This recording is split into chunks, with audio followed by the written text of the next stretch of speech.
Bonsoir les amis, bonjour, bienvenue, très bon vendredi, bon samedi, bon week-end, voilà, sous le soleil, enfin on l'attendait, on va avoir apparemment un très bon week-end, ça va faire du bien, ça va faire plaisir. Parmi les bons événements en Languedoc-Roussillon, la cuvée 2014, c'est les Floréales du vin pour une nouvelle édition au cœur du pays de l'Hérault, du côté de l'Odève, de Gignac, de Clermont-L'Hérault, c'est du 5 au 27 avril, deuxième édition, on va en parler justement avec Élodie Fontenot qui est avec nous. Bonsoir Élodie. Bonsoir. Vous êtes chargée de mission tourisme au pays cœur d'Hérault. Oui. Et puis nous avons également sur le plateau pour cette grande fête de l'art de vivre en Languedoc-Roussillon pendant 3 semaines, c'est Jean-Philippe Granier. Bonsoir monsieur. Bonsoir. Vous occupez plutôt des AOC en Languedoc, l'appellation d'origine contrôlée, c'est ça, les 3 lettres. Les 3 lettres magiques. Exactement. On va parler également d'un festival de lutte contre les discriminations. C'est organisé par les étudiants, c'est à la fac Paul Valéry à l'UM3, mais c'est ouvert à tout le monde et c'est gratuit. C'est à partir du 7 avril jusqu'au 18. Julien sur ce plateau. Bonsoir Julien. Bonsoir. Vous êtes co-organisateur de cet événement. On va parler des sujets tabous souvent chez les jeunes aussi. Théâtre, expo, projection, atelier, concert. Ça dure plusieurs jours à la fac de lettres à Montpellier. C'est ouvert donc à tout le monde. On va faire la fête également demain samedi. Le carnaval de Grabel, c'est près de Montpellier. C'est samedi dans le village pour évidemment plein de couleurs avec des thèmes. Je crois que c'est ambiance brésilienne, c'est ça Marc? C'est Brésil le thème. C'est le Brésil. Ouais. Le Brésil vient à Grabel ce week-end. C'est pas mal ça. Avec le football, alors on s'est dit que voilà, le lien était sympa. La Coupe du Monde. On va parler aussi généalogie, c'est un bel événement, c'est une tradition, c'est un gros événement maintenant en référence dans le sud de la France, les rencontres de la généalogie du côté de Moguio pour partir à la découverte de vos racines. Cette année c'est le centenaire évidemment de la Première Guerre mondiale qui sera mis à l'honneur évidemment. Là il y a eu un travail de recherche fait par tous les bénévoles du côté de Moguio pour retrouver les racines des Malgoiriens, Malgoiriennes. On va en parler dans une poignée de secondes. Nous avons également la chronique de Zita. Salut Mazita. Salut Julien, ça va? Ça va, ça roule. Le week-end s'annonce bien. Qu'est-ce que tu nous proposes? Il y a plein de choses. Il y a un blind test, un vernissage, un marché aux plantes et un parcours de cœur. Et sinon, nous, on a du vin. C'est parti pour les ADD, pour les Floréales du vin à consommer avec modération. Et puis la chronique Soramps également. Je l'avais oublié. Bonsoir Alain. Bonsoir. Je vous ai oublié. Bonne année. Ça va? Deux romans, je disais. Deux très gros romans. Montrez le pavé parce que dis donc, voilà, la chronique elle dure 5 minutes. Hein. Mais je vais résumer très court. Bon, à tout de suite. Désolé. Floréal du vin au cœur de l'Hérault du 5 au 27 avril. Ça commence ce week-end, deuxième édition. Alors c'est 3 semaines, c'est mettre en valeur les vins du Languedoc-Roussillon, mais plus précisément les vins de la vallée de l'Hérault ou pas? Oui, c'est une très bonne idée d'avoir fait ça en cœur d'Hérault, où il y a des AOC Languedoc, Terrasse du Larzac, Montpérou, mais il y a aussi des IGP. Donc c'est vraiment un peu le centre de la viticulture, je dirais. Et là-dedans, il y a un patrimoine énorme et une restauration exceptionnelle. Et ça, Pays Cœur d'Hérault a vraiment bien réussi de faire le lien et une animation pendant 3 semaines pour que tout le monde puisse être là, présent, que ça va de Agnan à l'Odève, à Cabrières, un peu partout, à Saint-Saturnin. Donc c'est vraiment une grande fête où les gens peuvent choisir un programme très détaillé, que vous avez sur Internet, je suppose. Donc, et ça, c'est très bien. C'est très important parce qu'ils peuvent même faire du VTT. Et ensuite, découvrir le vigneron. On fait d'abord du VTT, après on boit du vin. Hein. On y va par étapes. On peut faire les deux. Et ça s'appelle les Floréales. Ça, c'est pas mal. Alors, c'est un événement que vous faites au printemps aussi, parce que d'habitude, l'été, il y a tellement d'animations, ça permet à tout le monde de pouvoir en profiter. Exactement. Ça permet de lancer la saison touristique et puis c'est la renaissance de la vigne aussi. Donc, voilà, d'où le nom d'ailleurs des Floréales. C'est le côté printanier. Des dégustations, des caveaux, des restaurants. Alors le principe est simple, c'est 77 communes déjà qui se mobilisent, c'est ça? Oui, 77 communes du Cœur d'Hérault et dans le Cœur d'Hérault, 15 restaurateurs et 33 vignerons qui se mobilisent particulièrement. Et donc le principe est simple, en fait, les restaurateurs deviennent les ambassadeurs du terroir et ils proposent 9 cuvées coup de cœur pendant ces 3 semaines. Et également des animations autour du vin, des rencontres notamment avec les vignerons qui viennent sur place. C'est les vignerons qui viennent cette fois dans les restaurants? Exactement. La plupart? Oui, la plupart. Donc pour échanger avec les clientèles et les gens. Donc voilà, un moment convivial de dégustation. Avec ces cuvées coup de cœur, Jean-Philippe? Oui, c'est très bien, ça c'est les cuvées coup de cœur, mais c'est surtout la rencontre avec les vignerons qui est importante. Parce que là, le consommateur peut rencontrer le vigneron. Alors, tout à l'heure, on me parlait de très bons vins, mais oui, naturellement. Mais la rencontre avec les vignerons, c'est le vigneron qui s'invite à table. Mais oui, tout à fait. Pendant 3 quarts d'heure, 1 heure et demie, 2 heures, vous pouvez raconter. Il va raconter toute son histoire, tout ce qu'il est. C'est ça le vin. En fait, c'est l'histoire, son histoire, à travers une restauration locale et vraiment un consommateur qui va vraiment être dans un milieu en plus. C'est merveilleux, Pays Cœur d'Hérault, c'est Saint-Guillain-le-Désert, c'est Cirque de Morez, c'est tout ce qu'il y a autour, l'Odève, la ville de Gramont. Donc c'est un lien très important et le vigneron va faire vivre pendant 1 heure, 1 heure et demie, va faire même vibrer le consommateur. C'est une très bonne idée du Floréal. Alors bravo à vous, à tout le monde en tout cas. Alors c'est intéressant, mais cette période elle est bien choisie parce que vous adressez pas forcément des touristes parce que c'est pas encore la période. C'est du vin local pour des locaux, c'est fait exprès. Le touriste aujourd'hui il vient un peu au printemps. Et aujourd'hui il y a quand même quelques vacances scolaires. Il y a quelques Parisiens qui seront en vacances, il y a les quelques vacances Marseillais, de Pâques, oui, exactement. Donc c'est une bonne période. En plus c'est une période aujourd'hui où c'est pas encombré. Et donc, on a la possibilité d'avoir des places. Parce que souvent, l'été, tout est encombré. La réussite du Languedoc aujourd'hui, elle se voit. Les touristes viennent de plus en plus. On parle de plus en plus de nos tourismes. Et ça, c'est un début. C'est-à-dire, ils lancent le printemps. Et vous savez que c'est une période qu'on aime, nous. Hein, la sève qui monte, ces fleurs que l'on voit aujourd'hui. C'est magnifique. On vibre. Regardez. La sève qui monte. Bon, bah, très bien. Merci beaucoup. C'est la grande fête de l'art. C'est le printemps. Bah oui, c'est le printemps. Jean-Philippe. Oui. Coquelicot. L'hiver, on est enfermé. Mais l'été, le printemps, c'est magnifique. Regardez ces fleurs en ce moment d'amandier. C'est une petite merveille. Enfin, elles sont déjà un peu passées. Mais il va y avoir d'autres fleurs qui vont arriver. Et le printemps, ces bourgeons verts là qui sortent des vignes, c'est la plus belle période parce qu'on voit encore le terroir, ces feuilles vertes. Et puis on a envie de boire ce millésime 2013 qui est exceptionnel. Avec différentes cuvées et des cuvées coup de cœur, c'est ça aussi tout au long de ces 3 semaines. Exactement. Voilà, donc des animations, il y aura même des concerts, voilà, c'est pas qu'une rencontre, hein, effectivement, ça bouge. Donc des rencontres et dégustations avec des vignerons, des mise en concert, on va dire, autour du vin, des repas à Cormets et Vin, des balades dans le vignoble, des pique-niques dans les vignes. Donc voilà, il y a vraiment un programme assez conséquent environ 35 animations pendant ces 3 semaines. Et on peut découvrir toutes ces animations sur le site internet lesfloréalduvin.com. Voilà, organisé par le Cœur Pays de l'Hérault. Là aussi également, entre l'Odève, Gignac et Clermont-Lérault, 2e édition, les Floréal. Ça commence le 5 avril, c'est parti. À consommer avec modération, on a tout dit. C'est demain. Eh oui, ça va vite, ça passe vite. Merci Jean-Philippe, il est très bon, on l'a bien briefé. On continue avec un autre rendez-vous. Là, on va pas parler de vin, mais on va parler de sujets sérieux. Festival de lutte contre les discriminations, c'est du 7, ça commence lundi, c'est jusqu'au 18 avril. Hein, Julien Regard, vous êtes co-organisateur de cet événement. C'est la combienième édition vous organisez? C'est la 6e édition. Donc ça veut dire que ça fonctionne, ça s'est bien imprégné, vous commencez à... Tout à fait, bien connaître le sujet. De plus en plus de public, de plus en plus de participants aussi associatifs, administratifs aussi. Alors c'est souvent les mêmes sujets, j'allais dire, parce que les étudiants, ça change chaque année, évidemment. Les mêmes sujets, pas forcément, mais les inégalités sont les mêmes. On travaille sur différents thèmes. Maintenant, les associatifs sont assez différents. Il y en a qui reviennent d'année en année et d'autres viennent de l'extérieur aussi, de l'université. D'autres sont des associatifs de l'université. Ça se mélange, voilà. Il y a des gens qui reviennent et d'autres qui arrivent. Alors on va voir quelques affiches où vous avez fait une sorte de teaser pour regarder un petit peu sur des fonds et des sujets qui sont importants.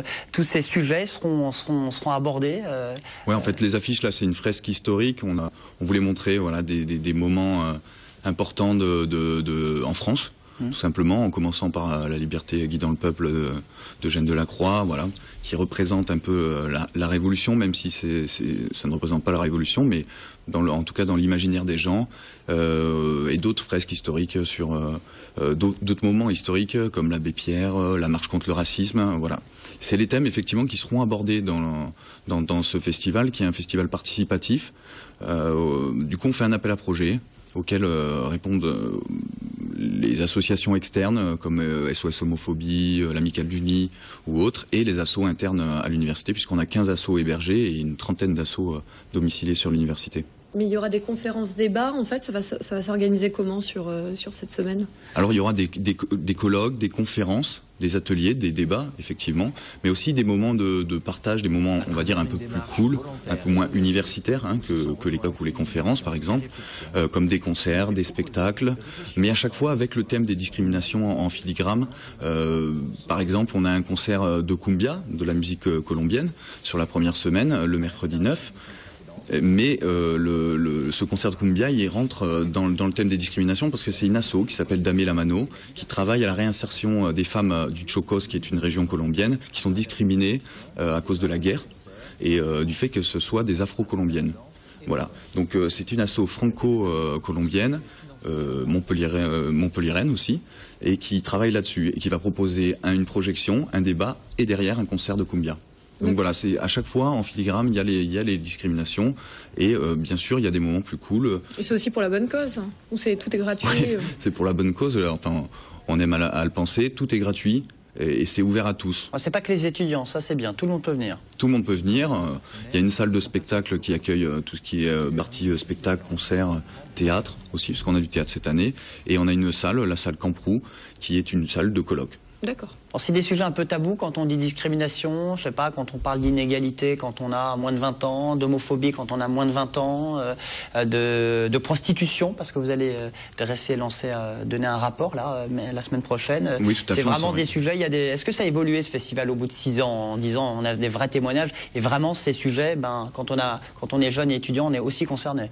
On est concerné, on est très concerné même. On a un tissu associatif qui travaille là-dessus à l'université Paul Valéry, mais pas que, dans toutes les universités de Montpellier, on peut le dire, et même en France.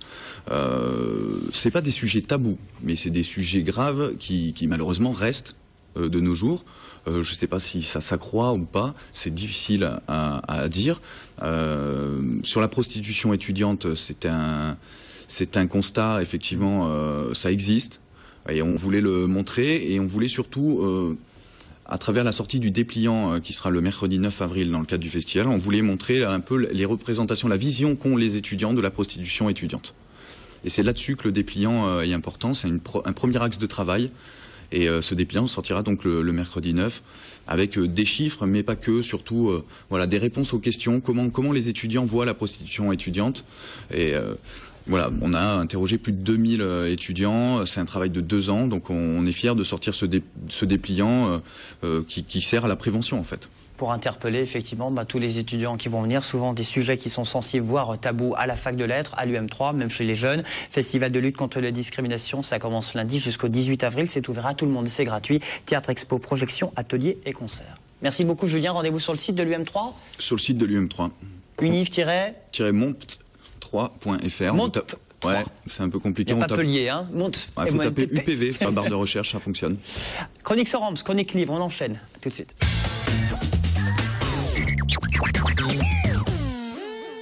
Alors, chronique avec vous, à la Monge, 2 auteurs en dédicace à Sorams chez vous. D'abord, les 12 enfants de Paris. Là, on va parler justement sur fond de tension, sur fond de religion.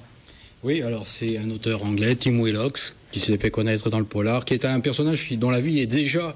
Enfin, un écrivain dont la vie est déjà un personnage de roman, parce que médecin, chirurgien, puis psychiatre, puis scénariste travaillant avec Spielberg... c'est pour ça qu'il est aussi gros le livre. Ceinture noire de karaté. C'est un personnage. Donc le roman, c'est un grand roman populaire. C'est un fils de Dumas. Ça se passe en France au moment de la Saint-Barthélemy. 16e siècle à Paris. Voilà. Pendant la nuit de la Saint-Barthélemy. Le livre se passe dans les 36 heures. Donc on a un chevalier de l'ordre de Malte qui vient rechercher sa femme, qui est monté pour jouer de la musique au mariage de la sœur de la reine et dont il n'a pas de nouvelles. Et on est dans le roman populaire, c'est-à-dire que ce chevalier, dans ces 36 heures, je peux vous dire qu'il va en tuer des masses, il va avoir des violences terribles, mais on sait qu'à la fin il va gagner, et qu'il va s'en sortir, et qu'il va retrouver la belle. Mais c'est comment il va... Vous voyez, on est vraiment entre D'Artagnan, le comte de Monte Cristo, entre intrigues. Mais par contre, il y a une documentation très très juste et un rendu de l'ambiance sur cette nuit horrible de la Saint-Barthélemy. Un bon pavé, on apprend pas mal de choses. On le reçoit mercredi 9 avril à la médiathèque Émile Zola. Voilà, vous pourrez donc discuter avec lui. Émile et Zola. Franchement, le personnage en vaut la peine. Un autre rendez-vous important et surtout un livre, ça s'appelle Au revoir là-haut. Il a eu le Goncourt 2013, si je ne dis pas de bêtises. Exactement. Donc l'auteur était aujourd'hui en rencontre à la librairie, mais le livre aussi est dans ce que j'appelle le registre du roman populaire. C'est-à-dire là, ça se passe à la toute fin de la Grande Guerre, la Première Guerre mondiale, et on va avoir 2 poilus, gueule cassée, qui vont profiter un peu de la situation un peu difficile d'après-guerre pour monter une immense arnaque. Mais c'est aussi, alors c'est sur des faits réels, mais c'est aussi intrigue amoureuse. C'est un roman social parce que ces deux poilus sont plutôt des milieux défavorisés et il va y avoir impliqué un lieutenant et capitaine qui va avoir profité de cette fin de guerre pour avoir des médailles et pour après avoir des accointances avec le gouvernement, pour en tirer profit, pour reconstruire le château familial. Donc on est dans ces intrigues d'après, au niveau du gouvernement, des intrigues qu'on peut retrouver à notre époque. On est en plein dedans, avec un roman à suspense, parce que l'auteur vient du roman policier. D'ailleurs, ces 4 romans policiers qu'il avait écrits auparavant sont très très bien. Pour un auteur français, c'est vraiment du très bon polar français qui est en train de monter, qui me permet de dire qu'il sera aussi à Quai du Polar, donc ce festival policier qui a lieu à Lyon, où c'est les auteurs de romans policiers français qui sont à l'honneur. Donc, superbe roman avec du grand souffle. Bon, c'est des livres où il faut du temps pour les lire. Ah oui, mais... le pavé est important, Zita. Voilà, faut pas mixer. Mais on perd jamais, on s'identifie aux héros et il y a du Tintin quelque part, il y a du D'Artagnan. Ça fait plaisir de retrouver des romans de cette forme. Il ne faut pas être un gros littéraire pour commencer un Goncourt. Non, là, si je me prends dedans, moi qui lis pas énormément de livres non plus. Celui-là, c'est ce que j'appelle le bon roman populaire. C'est-à-dire on commence, on est happé par l'histoire. D'accord, et on le termine. Il y a des rebondissements, il y a des personnages intrigants, il y a ce qu'il faut pour s'identifier, parce que c'est important souvent. Quand on est un lecteur, on aime bien se dire à la place d'eux, et puis savoir qu'à la fin, on va s'en sortir. À vous de voir, vous choisissez entre les deux. Merci beaucoup Alain. Eh bien, à bientôt. Est-ce que vous êtes chaud pour aller au Brésil? Ah ben oui, ça, et entre la musique et le foot, je crois que là, et donc, mais en plus, on peut y aller de façon... Grabel, c'est gratuit, on va pas loin. C'est près de Montpellier, c'est demain, c'est samedi, c'est votre carnaval. Et oui, c'est notre carnaval. Parce qu'à Grabel a son carnaval, Marc. Voilà, bien sûr, depuis très longtemps. Ça fait des années qu'on fait un carnaval. Et cette année, on a choisi le thème du Brésil, parce que bien sûr, le carnaval, c'est Rio, mais aussi pour un petit clin d'œil à la Coupe du Monde et pour encourager notre équipe française qui est qualifiée, qui va pouvoir... Bon, voilà, c'est un petit clin d'œil pour eux. C'est organisé par le comité des fêtes. Oui. C'est demain, alors il y a quoi? Il y a le défilé traditionnel à quelle heure à Grabel? Alors, on commence déjà, comme c'est quelque chose qui est quand même pour les enfants, on va leur proposer de les maquiller. Donc à partir de 9h, ils pourront venir se faire maquiller, se déguiser, se faire maquiller. À partir de 10h, le défilé commence dans les rues de Grabel. Départ d'où? De la place de la cave coopérative. Donc au cœur du village. Et puis donc le vin, hein, Jean-Philippe, vous avez vu? Oui, c'est bon, c'est aussi. Très bon, très bon. Il y a toujours un départ par le vin. Et donc le défilé, il y aura des majorettes aussi sur le thème du Brésil, toujours, qui vont nous accompagner en musique brésilienne. J'ai vu que Marc, vous allez brûler Monsieur Carnaval. Alors c'est pas qui, mais c'est quoi? Monsieur Carnaval, Monsieur Carnaval, c'est celui qui va clore la fête en fait. Et Monsieur Carnaval, quand on décide de clore la fête, on brûle Monsieur Carnaval pour qu'il puisse revenir l'année d'après. Et vous avez votre déguisement déjà? Oui, j'ai déjà mon déguisement, mais il reste secret. C'est comme les chars, ça reste secret. Très bien, mon petit chat. C'est pas en brésilien, pas en brésilienne, pas en... C'est surprise. C'est surprise, c'est surprise. C'est surprise. Il faut essayer d'aller dans le thème quand même, donc on va trouver quelque chose qui soit dans le thème. Il n'y a pas beaucoup de tissus, je crois. Oui, à mon avis. Il faut juste un grand soleil. Grand soleil, ambiance Cap d'Agde, mais ambiance brésilienne quand même, c'est pour demain. C'est pour demain. Nouvelle édition. Combienième édition pour votre carnaval? Bien avant que je sois grabellois, et donc c'est une édition qui se prolonge. Alors on les compte plus, hein? Ouais, non, on les compte plus. Bon, c'est un comité des fêtes qui est plus récent, voilà, qui se veut très intergénérationnel. Il est nouveau, il est plutôt jeune, voilà, mais pas que.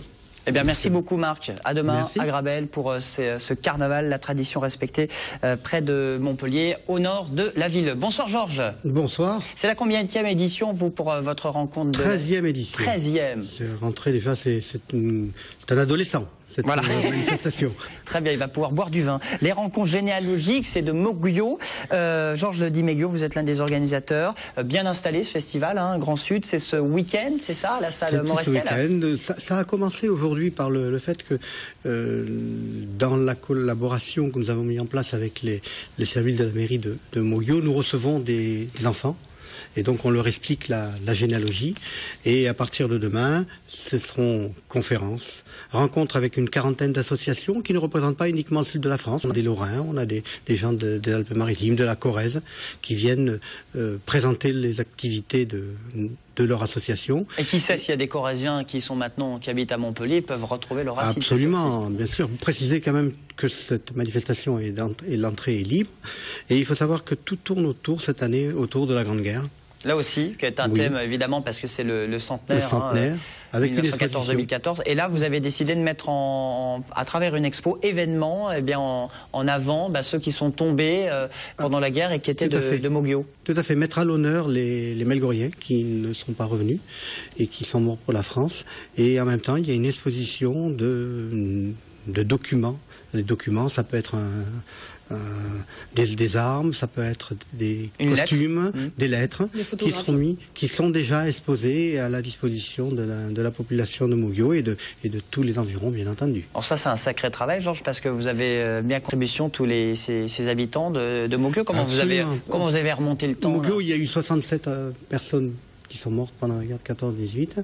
Et pour ces 67, il y a eu une grosse collecte, comme on a appelé il y a quelque temps au niveau des nationales, collecte des renseignements, et en particulier des lettres, des photos, que l'on va présenter donc dans le cadre des 13e rencontres de généalogie et d'histoire. Alors là, c'est 2 générations, mais on peut remonter jusqu'à combien de générations dans la généalogie? Votre record, vous, c'est... Mon record, je n'en parlerai pas, parce que du côté de ma maman, il y avait une branche noble, donc on remonte au XIe siècle, mais c'est pas tout le monde. XIe siècle, c'est quand même déjà pas mal, hein? Je connais juste mon grand-père, après je sais plus, moi. Relativement facilement, avec l'aide d'associations qui viennent vous soutenir un petit peu techniquement, on peut remonter au milieu du XVIIe siècle approximativement, sans trop de difficultés.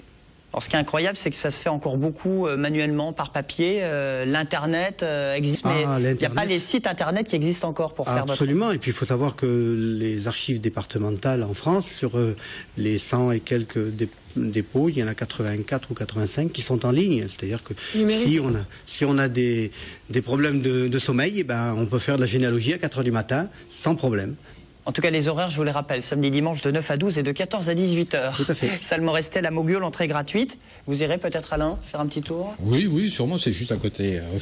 La famille Monge, vous n'avez jamais fait votre arbre généalogique? On vient du Haut-Piémont, donc des bergers dans une vallée du Haut-Piémont. Mais je ne suis pas allé très très loin. Ça présente des difficultés, on en parlait tout à l'heure, mais avec les progrès de la technique généalogique, il y a possibilité d'avancer. Merci beaucoup. Alors à ce week-end, ce bel événement Salmorestel de Moguio près de Montpellier, l'entrée gratuite. On termine les ADD avec l'agenda de Zita.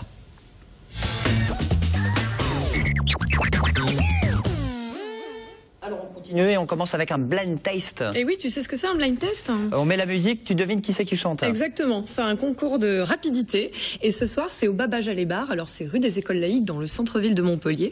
Et c'est organisé par le magasin Le Comptoir du Disque, qui est juste place Pétrarque. Et donc en fait, il y a plein de choses à gagner, des coups à boire. Voilà, comme ça tu pourras venir. Et il y a aussi des bons d'achat chez le disquaire à gagner. Donc ça peut être très sympa, c'est à partir de 21 h. Le parcours du cœur pour courir pour la bonne cause. Exactement, c'est de 9 h à 17 h. C'est le parcours du cœur sur l'esplanade de l'Europe face à l'hôtel de région. Et c'est dans le but de défendre une cause d'intérêt général, c'est les maladies cardiovasculaires. C'est organisé par le club Cœur et Santé et c'est quand même la 39e édition. Donc il y aura des stands d'information et des activités sportives pour préserver la santé de nos petits cœurs. Et sur ce thème, je fais juste un gros bisou à Roland, qui nous regarde tout le temps et qui a des petits problèmes de santé en ce moment, et on lui fait un gros bisou. C'est qui Roland? C'est le père de ma meilleure amie Justine. Eh bien, salut Roland. Il regarde les TV Sud, il y a TV Sud. Oui, il est à la clinique du Millénaire. On salue tous ceux qui nous regardent, toute la clinique du Millénaire. Tiens, on continue les amis avec une expo, un vernissage. Un vernissage, oui. Alors, c'est toujours demain soir à la galerie magasin Runsing Shop. C'est rue du Faubourg du Coureau, en centre-ville. C'est une expo, un vernissage de l'artiste Azo. Alors, c'est un artiste qui a commencé en 2007 à faire des personnages rigolos, tout droit sorti de son imagination, fasciné par la littérature enfantine, l'univers graphique du skateboard par Jim Phillips, du rock avec les pochettes d'Iron Maiden ou encore du célèbre dessinateur de BD Robert Crumb. Alors l'artiste exposera ses dessins, ses sculptures, ses gravures, ses sérigraphies et si vous pouvez pas venir, sachez que l'expo sera présente jusqu'au 2 mai. On termine par un marché aux plantes. Oui, un marché aux plantes, alors il fait beau, c'est le printemps, on a même gagné 1 heure et c'est l'occasion de se faire plaisir, qu'on soit détenteur d'un jardin ou encore d'un balcon. Ce dimanche, c'est le marché aux plantes à Lamalou-les-Bains, c'est près de Béziers. Il y aura même une mini-ferme du zoo de Cesseron-sur-Orbe, à côté de Béziers, avec de nombreux exposants, horticulture, légumes, rosiers, plantes grasses, bonsaï ou encore fontaines miniatures. On met bien ta montre à l'heure parce que tu as dit on a gagné 1 heure. Ouais. On a perdu 1 heure, on a gagné 1 heure de sommeil. Elle est pas à On a l'heure. gagné 1 heure de sommeil. On a gagné 1 heure. C'est ça, non? Non, On a perdu 1 heure. Ah ben. Bon week-end. Je sais plus, mais on est à l'heure d'été, Non, c'est mais les il fait apéros, c'est chaud, les barbecues, il fait chaud, il fait beau. Voilà. Zita, on a tout dit? Ouais, on a tout dit. Bah, c'est déjà terminé pour les aléas du direct. Merci à tous d'être venus sur le plateau pour tous ces événements. Émission à revoir sur notre nouveau site internet, tvsud.fr. Bis à vous, bon week-end, à lundi. Bye, merci. Pump the party up, pump the party. Kick it.